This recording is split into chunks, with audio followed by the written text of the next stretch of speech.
এই দোয়াটা শিখে নেন, ইনশাআল্লাহ আপনার জীবনের সমস্ত সংকট কেটে যাবে। আমি নিজেও এই দোয়াটা বেশি বেশি করার চেষ্টা করি। দোয়াটা হচ্ছে, মুসা আলাইহিস সালাম একটা গাছের নিচে হেলান দিয়ে বসলেন, বসে দেখলেন দুজন মেয়ে দাঁড়িয়ে আছে দূরে, পানি নিতে পারছে না, লোকজন পানি নিয়ে যাচ্ছে, ওরা দাঁড়িয়ে আছে বেচারি। মুসা আলাইহিস সালাম গিয়ে বললেন, কি সমস্যা আপনাদের? এটা নিয়ে আপনারা আবার মেয়েদের সাথে কথা বলার চেষ্টা করেন, ঠিক আছে? তো মাহরাম গায়রা মাহরাম মেনে চলে। তারা বললেন যে আমাদের বাবা অনেক বৃদ্ধ মানুষ, আমরা পানি নিতে পারি না যতক্ষণ না আমাদের কম পানি নিয়ে চলে যায়। মুসা আলাইহিস সালাম একটু বললাম না, ফিজিক্যালি খুব স্ট্রং ছিলেন, থাকে না বডি বিল্ডার, সামনে গিয়ে কথা বলে সরো পানি দিতে দাও, তখন মানুষ একটু মূল্যায়ন করে না। তো মুসা আলাইহিস সালাম এভাবে পানি নিয়ে দিলেন এবং বাছুরদেরকে পানি পান করালেন, করিয়ে গাছের নিচে এসে বসে আছেন।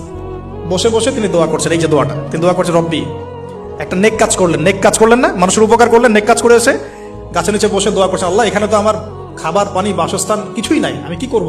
রব্বি ইন্নী লিমা আনজালতা ইলাইয়া মিন খায়রিন ফাকির, রব্বি ইন্নী লিমা আনজালতা ইলাইয়া মিন খায়রিন ফাকির। আবার বলেন, রব্বি ইন্নী লিমা আনজালতা ইলাইয়া মিন খায়রিন ফাকির। অর্থ হচ্ছে, হে আল্লাহ, তুমি তোমার পক্ষ থেকে আমার উপরে যে নিয়ামতগুলো দিবে, আমি এর জন্য ফকির হয়ে বসে আছি। আল্লাহ অর্থ বুঝে পড়বেন ভাই, নামাজ রোজা হজ যাকাত যাই করেন আল্লাহর ওয়াস্তে অর্থ বুঝে পড়বেন। অর্থ বুঝে পড়লে আপনার ইবাদতের স্বাদ পাবেন, তৃপ্তি পাবেন, আল্লাহ